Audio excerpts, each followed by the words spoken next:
Panibagong araw, panibagong project na naman mga master. Magwa-wiring tayo ngayon ng jet pump. Ito yung ginagamit upang umakyat yung tubig sa tangke or mayer. Yung kinukunik na natin na wire, dalawang wire lang yan galing sa breaker natin at dalawang wire galing sa ating jet pump. Bali kinukunik lang natin yung bawat isa. Yung inuna natin kinunik, yan yung line galing sa circuit breaker. Dito natin kinunik sa blue na wire sa jet pump. Dinagyan natin ng insulation para hindi lumabas yung mga wire, para sigurado tayo. Yung pangalawa naman na wire na yan mga master, yan yung neutral ng breaker, kinukunik natin dito sa mayer. Para sa paglalagay lang ng insulation, sunugin nyo lang, kakapit na yan.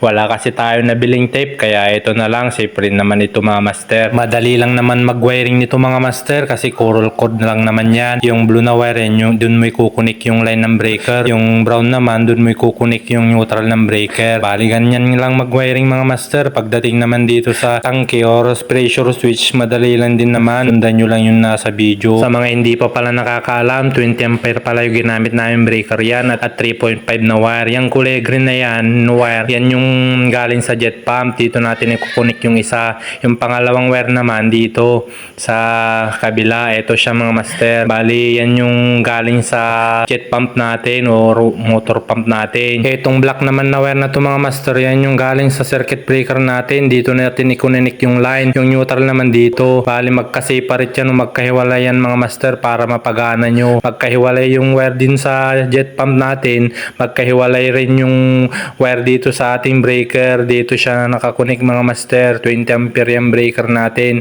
Diyan natin kunonek yung line natin, yung neutral naman dito. So ganyan lang yung wiring dito sa pressure switch mga master. Madali lang, sana nasundan nyo at may napulot kayong aral. Yan, gumagana na yung tubig. Alright.